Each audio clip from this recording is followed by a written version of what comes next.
Hi, my name is Tamika Green, your favorite Maryland realtor. And I'm Anita Flatt-Cologne, CEO of Financial Compass, and I'm a financial coach. Welcome to our Brunch and Learn home buying prep series. We're so excited to have you guys here today. And we just wanted to combine both of our expertise and give you guys some really good information as far as the home buying process goes. And so we're super excited. So I guess let's just jump right in. All right, awesome. Yeah. So we'll get started. Today we'll be talking about credit, and let's just go ahead with the first question. And why is credit important? I mean, credit's just so important. I feel like with your everyday life, your financial health is just a big part of how we operate in our day-to-day living. I mean, you are getting your credit, I feel like, ran for almost everything now. Yeah. From just every time you want some type of loan or lender application, they're running your credit. I mean, your job is sometimes even running your credit report and seeing, if you have any delinquency on payments or outstanding debts that could be detrimental to whether you're going to be a outstanding, employee. Yeah. I mean, even to things like getting a rental car or when you're getting utilities and FICO or your electricity, water bill, all of those, they're running your credit report, and it's not even really a loan in that sense. So I think credit is so important because it's embedded into our everyday living, and it's transformed, I feel like, into whether you are in a good standing, if you're dependable, reliable, and so that's something that has definitely, I think it's more morphed into way more than what it probably used to be intended for, just like loans, and could you pay things back. Now it's something way bigger. So it's something that if you don't have a good credit score, you're deemed, or it's detrimental to your everyday lifestyle with things that you could be just doing every day. Absolutely. I would go so far as to say that your credit health is just as important as your physical health. Yeah, absolutely. And I mean, let's just be honest, our financial health plays a lot into our mental and physical health. I mean, how many people are stressed out about their funds and finances? And that's a real thing. So I definitely agree. I think if you're not financially healthy and your finances aren't in a good space, it's just going to naturally stress you out. Yeah. And, mentally and physically, that can be a toll on you. So, of course, it's definitely number one. Your basic necessities have to be met. And what do we do that with? Money. So, that's very true. Yeah. So I definitely agree with that statement. Yeah. So, in that sense then, is having no credit the same as having bad credit? I feel okay, so both of them put you in not the best situation, and both of them can be detrimental to you being approved for a loan. Let's just be real. Both of those are reasonings as to why you might get denied, unfortunately. However, for me, I personally think that when you don't have anything derogatory, it's easier to make improvement, because all you're doing is worrying about progression versus digressing back to fixing all of the things that's on there and then progressing from there. So there is a little step that you don't have to, go through as far as repairing damage. So, but like I said, both of them honestly can be very hard for people to trust you or know how you're going to be in a financial situation. So you can get denied for both, but there's ways. I would say this: if you have someone who's good at their job and knows credit repair, or knows how to establish credit, I feel like that's a track that you can do. It's not a quick turnaround track, but it is something that progress can be made on both of those sides to where you can get to a point where you're approved. I was definitely going to say that, because in repairing your credit, it's not something that happens overnight. And a lot of people ask that question, they'll go and they'll start looking for a house. They haven't checked their credit, and then they run their credit and they realize, oh snap, my credit isn't what I thought. And I tell that to a lot of my clients. When I first meet up, I try to give them realistic expectations, and I set up okay, you probably didn't get yourself into this hole overnight, right? And so you're not gonna get out of it overnight. I mean, first things first, I tell my clients that it takes 30 days. They have 30 days to even respond for my inquiry. So that's already a month right there.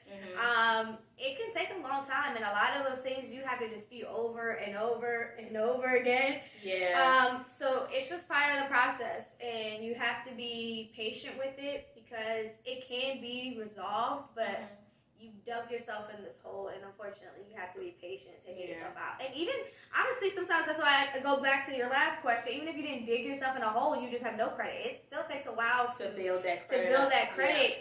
Because of you have to establish a certain amount of time, a length of that credit history to show, you know. So both are going to take work, and that's why you need to meet with someone so they can start establishing you on the right path. Because not all applying for all credit is a good way to start either. So it's like you have to just meet with someone and just figure out, like, you know, what is the best path for you to take that's going to be the most beneficial to improving your score, right? That is true. Yeah. Because, you know, a lot of times people will go out and they'll get, like, there's a difference between getting just a general MasterCard or a Visa or something like that, and then getting store credit. Yeah. It doesn't count the same. Please don't do that, people. Yeah. I mean, not when you're trying to build your credit up. You want to be intentional with what you're doing and how you're doing it. And you absolutely hit on something that was very, very important, is that the age of your credit definitely matters, you know. And so, like, you want to be aware of that. You also want to be aware of the balances and stuff like that you carry when you have a credit card. So you don't want to get a credit card and say, okay, I'm trying to establish my credit, and you max it all out. Yeah. You know, that's going to count against you as well. So you definitely want to be cognizant of what you're doing and how you're doing it. And like you said, work with someone if you're not sure to make sure that you're going in the right direction. I would say, honestly, the easiest thing is pay your bills on time, people. I mean, payment history is the number one factor in determining your credit score. And so if all you do is just pay your bills on time, you're already helping establish a good credit history right there. And that's the main thing, honestly, that people are looking back. Like, if you really think about it, that's where all of it stems from. You know, if you don't pay your bills back on time, then you end up in collections, or then you end up with the derogatory late payment, or like all of the negative stuff that can result in bad credit history. It all stems from paying your bills on time. So that's like a big key, like pay your bills on time. Absolutely. And if you find that you've missed a payment, you want to pay it as soon as possible. And then you also want to contact the creditor to make sure that they haven't put it on your credit. And if they have, ask them to remove it. And usually they're pretty lenient about doing that, especially if it's like a once in a blue moon type of thing where you just missed a payment but you're always on time, or you're calling them and you're ready to make a payment now. They'll work with you. So be careful and don't. Or be proactive before it gets to that point. If you know, like, especially right now, I mean, we're in a COVID environment, and I know it's probably more publicized that there's, you know, leniencies with paying back your bills on time. But honestly, if you call, I mean, it's greater. Like the leniency is greater right now. Yeah. But I will say, if you do call and make that interaction prior to you being late, a lot of people will push you on payment plans and things like that, and it's understandable. So, I mean, yeah. And speaking of payment plans, student loans. That's a big one. Yeah, a lot of people worry that because they have student loans.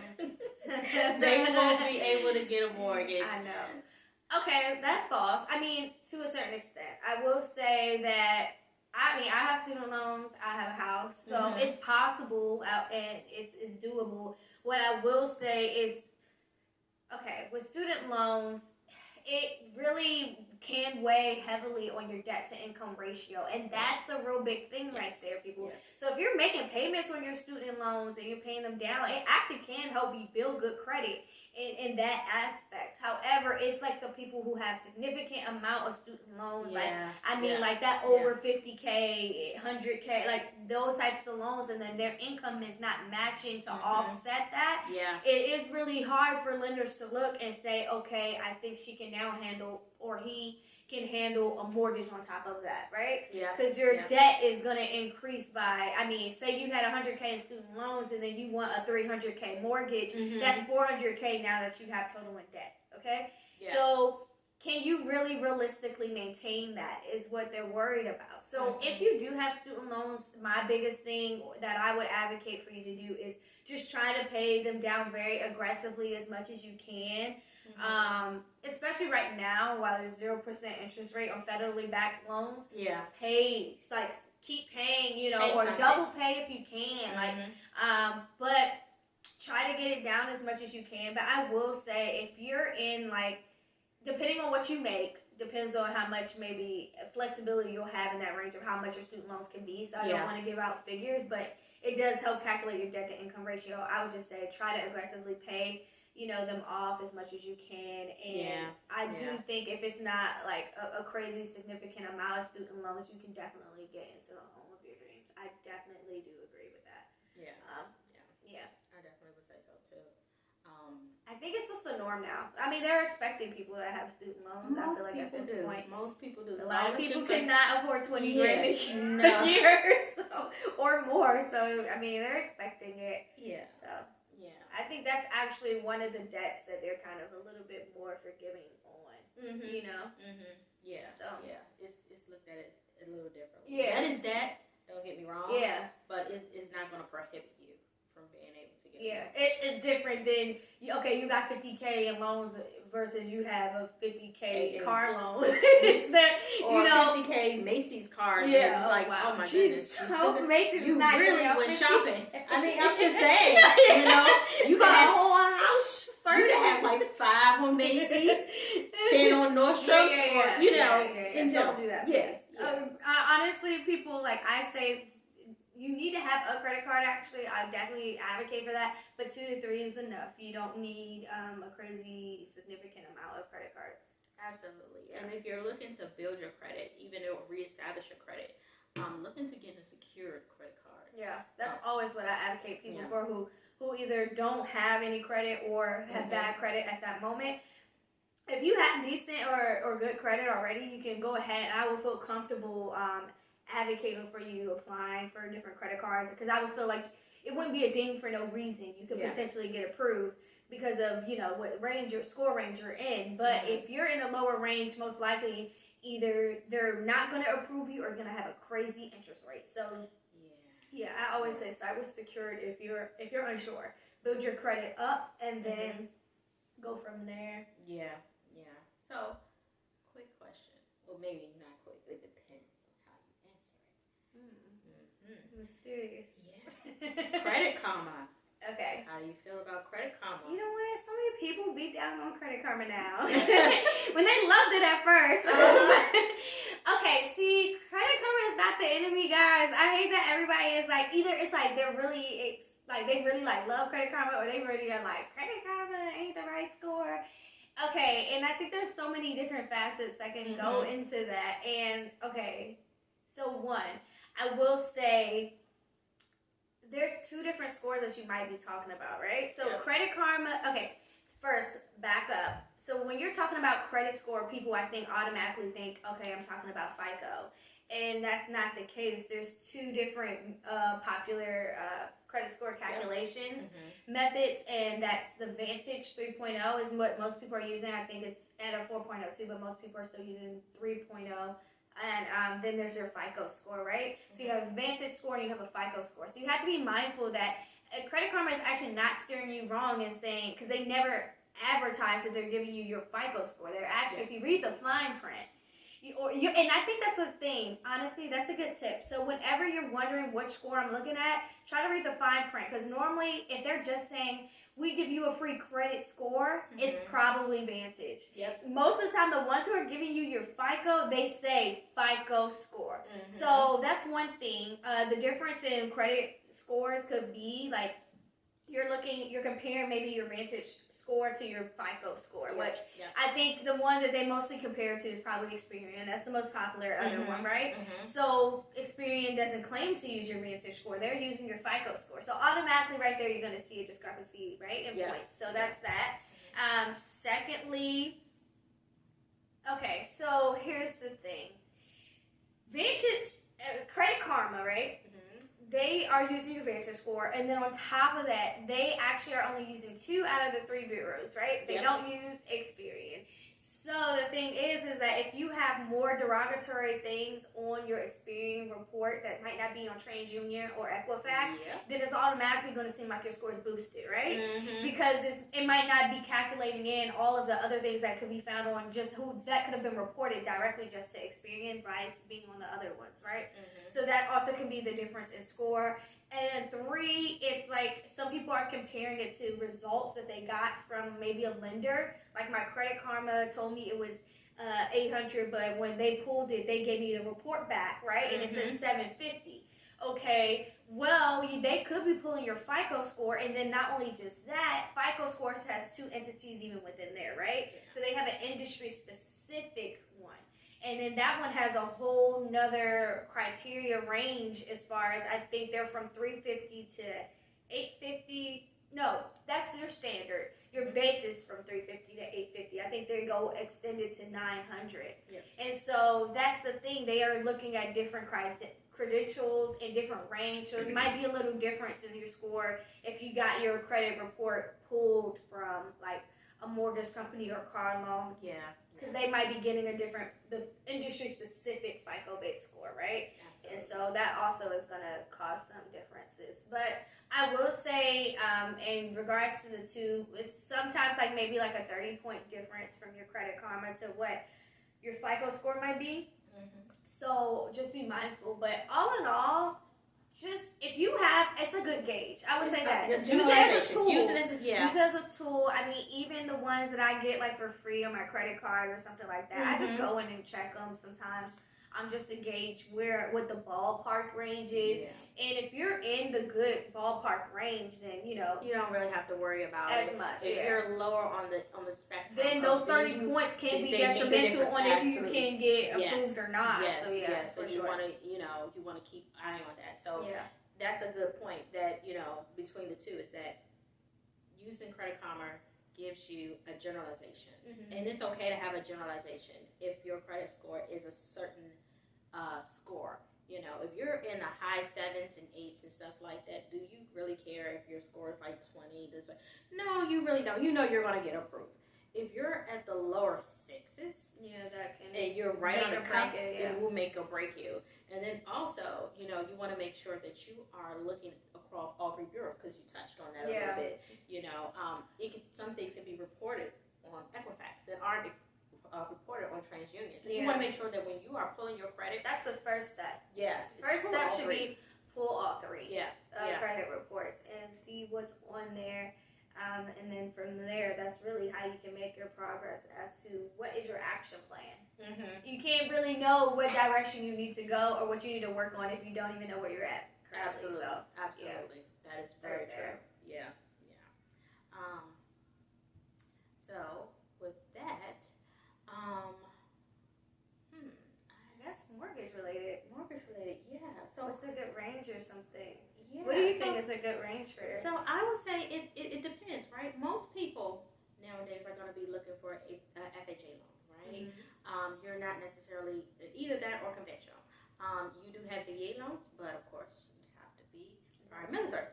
So that excludes a lot of people right there, But for your FHA and your conventional, your loan, your credit score is going to be a little bit different. You want to make sure that, like I said, if you're at 670, 680, you're good. Anything a little lower than that, you want to make sure that you're working to get that bumped up so that you're definitely. And the thing is that you'll have some people, mortgage lenders, or you'll see things out there that say, okay, we work with bad credit, but you want to be wary of that, right? And here's why. The fine print, girl. Yes. That fine print. And you can get you every time, And so they may be able to get you a loan, and they may be able to get you a mortgage, but that interest rate and everything that you have that's going to be rolled into them, it's not going to be what you want it to be. It's going to be way more. I would say aim for like the 7s, the highest, mid 7s, 750 and up. It'll be safe. That's like safe. And you can definitely find a mortgage with a good interest rate at that. You can shop around more. When your credit score is a lot lower, you're going to be limited. And like I said, the lower it is, the less it's going to push you you out, you know. Yeah. And the more your mortgage payments can be in the long run, like you might not be able to qualify for that home that you originally wanted because now your interest rate is so high and it's bumping up your payments. Yeah, exactly. So just exactly. you want to have a low interest rate. Who wants to pay the bank more money? You know. Absolutely. I want to keep my money. Yeah, my coins. Absolutely. And then you're stuck with that mortgage and that interest rate until you refinance. But guess what? You refinance. If your credit hasn't gone up since then, you're still going to be in a higher interest rate. And not only that, you're tacking on additional costs because now you have to pay the refinance cost. So now you're taking on additional money that you didn't even have to pay if you had your credit situated first. I say honestly, if you even know you're about to think about getting a house, just start your credit. It takes, I would say at least give yourself like a year span to like improve that, you know, or more if you can, but definitely like a year to start making progress towards either disputing things that's on your credit report or building something. Definitely at least give yourself a year for all of these conversations and thought process to be, you know, going on with yourself or whoever your financial team is. You know? Absolutely. Yeah. But we had some tips. So do you want to just start? Okay.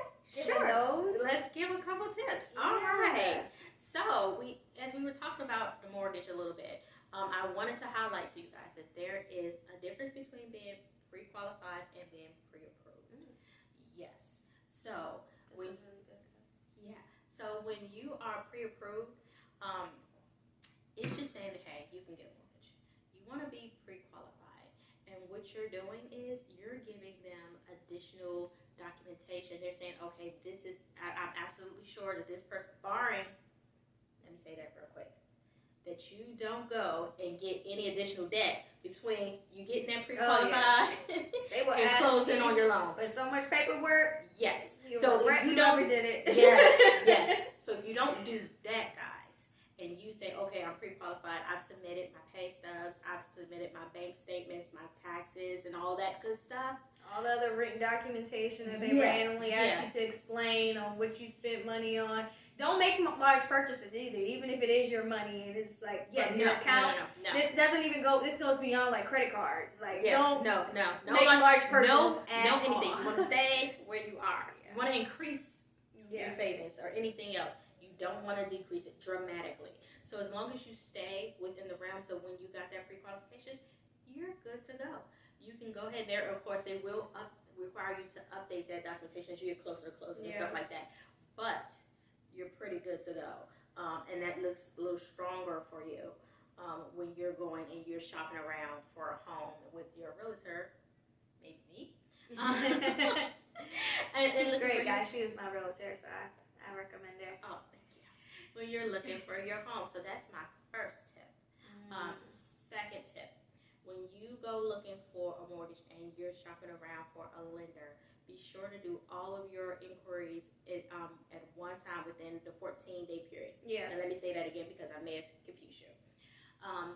As you look to buy a home and you say, okay, I want to go and get either pre-qualified or pre-approved, you want to make sure that you're doing all of that within a 14-day window. Yeah, because every time you do a new inquiry, so say if you go outside of that 14-day span, it's when you're in that 14-day span, they understand you're shopping for a mortgage, right? So they only penalize you for that on your credit report one time. And each inquiry normally is about 2 to 10 points that are being reducted from your credit score, right? So you want to make sure that you do all of the shopping around in that 14-day period, because if you don't, they're going to be charged as separate inquiries, which means you're going to be each time you applied, it's going to be a reduction of 2 to 10 points every time, and you do not want that. Now, that grace period for 14 days is primarily for mortgages. Yes. You do get a grace period also for car or auto loans as well, which I think is also the 14 days.